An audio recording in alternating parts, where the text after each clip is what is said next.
Hello there, my friends. Welcome to the Glow Up Method. This is the place. This is the space where we discuss all things about sharing our story, revealing who it is we are on this journey to live a life that makes us proud. Sorry, I have a vitamin in my mouth right now, a vitamin C vitamin, and I'm going to try to not make any noises with it because I can either spit it out or we're just going to go with it. And this piece of hair right here, just going crazy. Hi, my name is Natasha, and I am so excited to be here with you today. Today's subject, I'm going to chew it actually. Oh, sour. Whew. All right. Whew. Okay, yeah, we are. Let me take a sip. Of course, I'm out of water. Oh, well. Anyways, today's subject is all about changes and transformations. And what brought this upon us is my household is changing. My daughter is officially moving out. So while she's moved out, her belongings are still very much here. But with that change, it changes the dynamic of the house, right? Like, I wonder, do I, make a group chat without her that pertains to hey, dinner's ready, or what? But that feels so weird to not include her. And then I thought about change again because, my youngest son is a senior now, officially a senior. And let me just tell you, with all the stuff that went on with his parents separating and getting back together and dad moving out and drama, all that stuff, this kid managed surgery on his knee, all this stuff. He managed to get a, drum roll please, 4.3 GPA his last semester. What? Heck yeah, I'm so proud of him because let me tell you, that last semester was not easy. He had soccer, he had practices, he had a lot of pain in his knee. So many things were going on, and he was still able to pull that out. And he didn't have the easiest of classes. So bravo to him, junior year, super proud. That's amazing. And that hasn't always been the case. Let me tell you, first semester was not a 4 point anything. I don't know what the GPA was, because quite honestly, I don't micromanage the school. I told him from a long time. I mean, sometimes I get involved because I have to, it's brought to my attention, or they bring it to my attention, or I happen to be hey, let me look. And then I get involved. But at the end of the day, I tell them, this is your journey. This is in preparation for your journey. Because guess what? Even though I joke with my youngest, mommy is not coming to college with you. You need to be able to navigate this world without me. And what are you going to do when mom's not looking over your shoulder and doing your stuff? You have to understand you're doing it for you. And that's the same thing with the journey here, right? There is a different energy when you're doing it for somebody else. I know for so long, I did school and life for other people. I did school and got good grades because I didn't want to stress my dad out or get him mad at me or all those things. I wanted him to be proud of me, all these things. It wasn't for me to learn. So I did just that. I got really good grades, but I don't remember a lot of the stuff I learned. I didn't pay attention. It had this nervous energy. It was for somebody else. It wasn't for me. So I wasn't even taking classes I thought I would want to take. It was what I thought he wanted me to do. So learning how to live this life that makes you proud, learning how to navigate this world independent of what other people are going to think of you, right? That's the key. That's the secret. Because when you are thriving and when you are living at this higher frequency, that is what you're putting out in this world. And that's what's coming back to you as well. So I think about change. I think about the fact that my daughter's moving. Sorry, this binder today, I'm trying different ones all the time to hold me in. And hi there. Sorry, for those of you, I had abdominal surgery. Tomorrow will be 7 weeks tomorrow. 7 weeks tomorrow. 7 weeks ago tomorrow. But anyways, I detour. My life has changed since my surgery 7 weeks ago. my house has changed. Chris moved back in and Karina moved out. Like, so it's just a crazy situation. So I've got his belongings coming in, her belongings going out. We're trying to figure things out, but yet her stuff is like all over my room, all over downstairs. I'm still sleeping in a cocoon, which is really just a massage chair. I, she's got like our storage closet filled with stuff. Our garage is filled with stuff. So like she's very much here, even though she is no longer here. And hopefully, those things will slowly get condensed into one spot so that we can occupy those things. But it's pretty cool because with those changes, like it opens up new things. Like there's new opportunities. There's new things I can do. Like I'm planning on making a studio. I'm planning on doing something that really reflects me and my energy and is something behind me that's not just my purple wall. And to streamline, you guys have been seeing my struggles here with my videotaping. It has been, I just had to for an hour delete videos off my phone, put them on someplace just so that I can hopefully make it through this one filming. Very frustrating, let me tell you, but I am adapting and, I have a bigger game plan. It may not come into play until I come back from my vacation. So that's like another month away, but I'm not going to stress myself out in these last 2 weeks before I leave out of town. I'm really going to focus on healing. I'm really focus on learning how to sleep in a bed again, because guess what? I can't take my cocoon with me on a ship and on a plane. So there's a lot of changes going on here. And then the thing that made me think about it most was the largest change. I have 4 kids.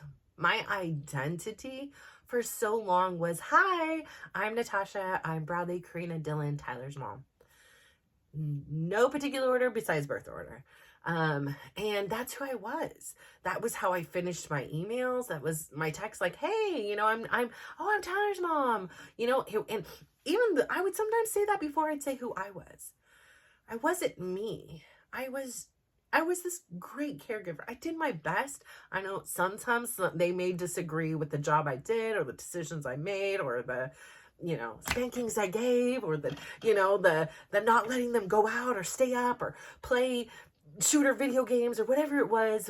You have a boyfriend, have a girlfriend, whatever those things that they wanted to do, go on this trip or whatever it was. I may not have been the yes mom. I may not have did everything perfect. And I really thought I was for a long time, or at least trying my best. And I know to this day, I really did try my best. Were there days I messed up? Absolutely. Were there days that I hated being a parent? Not that I hated being a parent.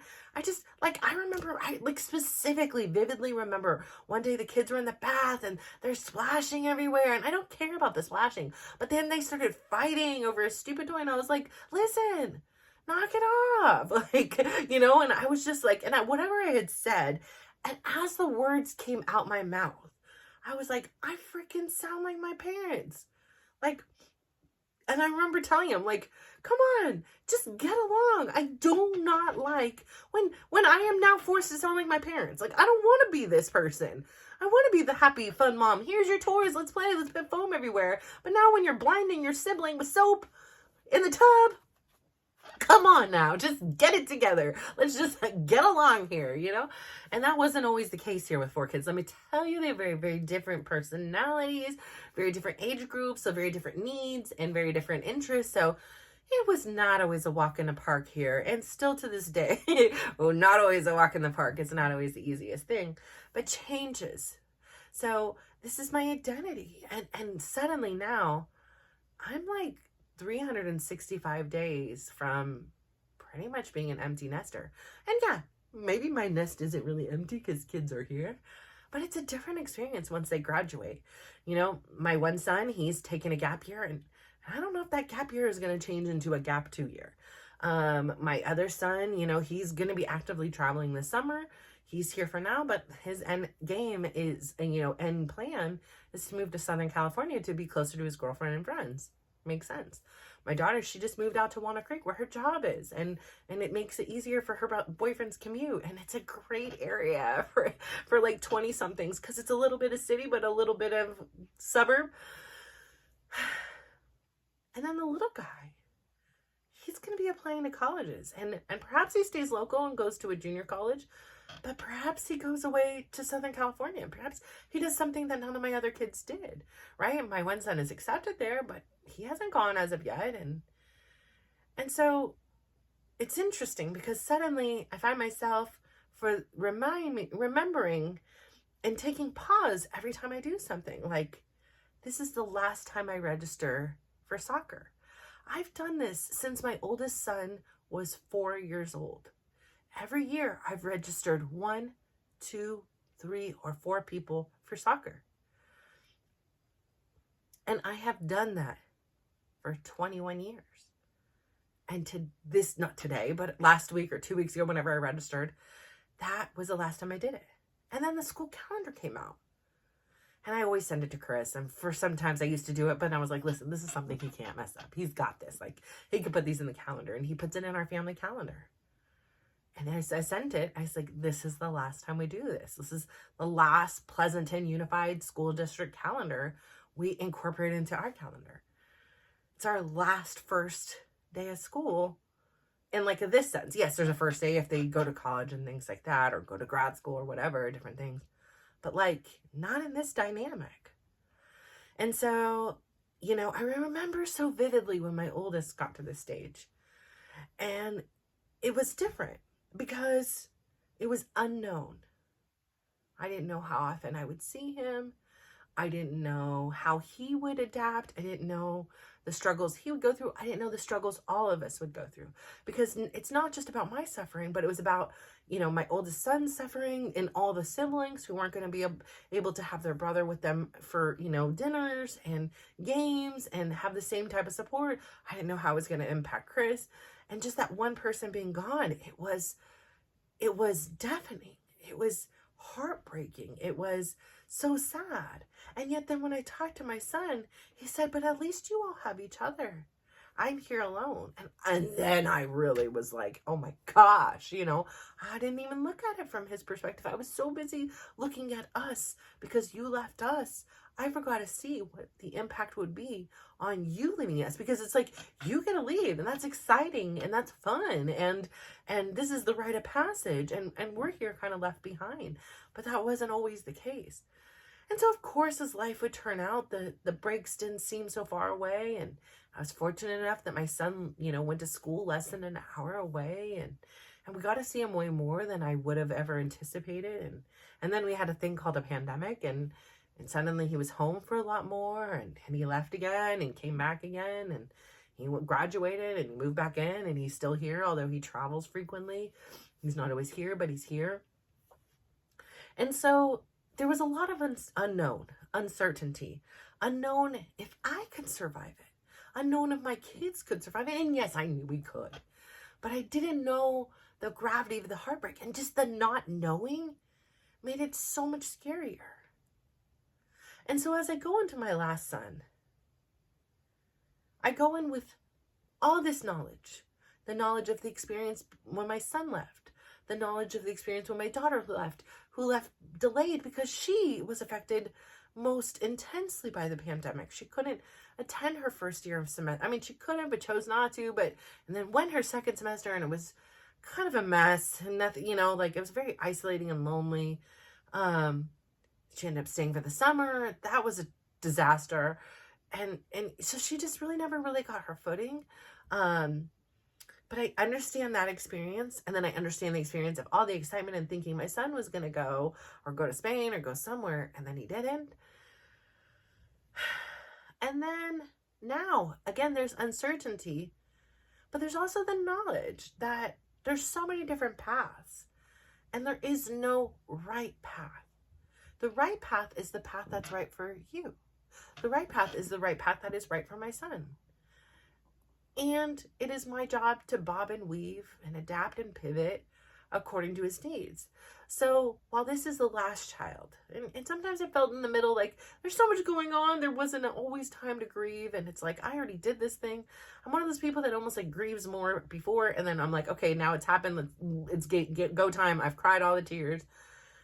But just knowing that we're going to go through this change again is sad, but it's also beautiful. And today we were at, one of his last, soccer parties at the end of the year. And it made me think, and, we're all parents of seniors, and it just happened to be like, it was all of our youngest kids that are about to graduate. And so I think that's something remarkable. And, they asked, how do you feel about it? And I just said, there's a part of me that I learned through the pandemic that there is life outside of soccer. There's life outside of just doing whatever my kids wanted to do on the weekends. And at first it felt weird, and then I really loved it. And then I almost felt this like resistance when I had to go back. It was like, oh my gosh, we got to go back to just sitting on soccer fields for hours. And then there came this acceptance that, hey, wait, I'm on borrowed time. This isn't a life sentence here. This is, a short-term thing. And then my son was injured, so I spent less time and got some of that freedom back. And I was able to go to beaches and gardens and farmers markets and spend time in the garden or at home or whatever the things that I wanted to do. And so I really learned to embrace that. So while we're about to embark on this change and have an official empty nest that may not always be really empty, or maybe it will be, it's a real interesting time because it gives you this appreciation for what you have. I wish that my relationship with my daughter for these last 6 months was better. I wish that it was a safer place for her and a safer place for me. Because we're not going to get that time back. And that's the truth of it. I think it had to have happened. I think she needed that separation from me. I think in a sense, perhaps maybe I even needed the separation from her in order for her to get to this stage, right? Like it was really important for her to move out. And so she had enough motivation for not liking her situation or not like being around me or Chris or whatever it was that motivated her to go. Then I'm happy to be that, that inspiration or motivation for her because, she's one of those people that has always wanted to be out in the world and not be at home. And being at home, moving back was a sense for her was always like a moving backwards. And she continually wants to move forward, as many of us do. But she just doesn't get comfortable when it feels like she's had to regress. And moving back home is a regression. And that causes her a lot of depression.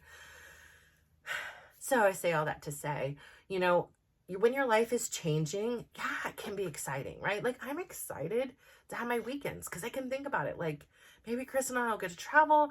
I mean, all these little things are all lining up and the expenses, like, yeah, like it was the last time I registered for soccer, but it's also the last time I'm paying $4,000 a year for my son to play soccer, right? Like, so there's financial things that free up, like just life is going to change tremendously in the next year.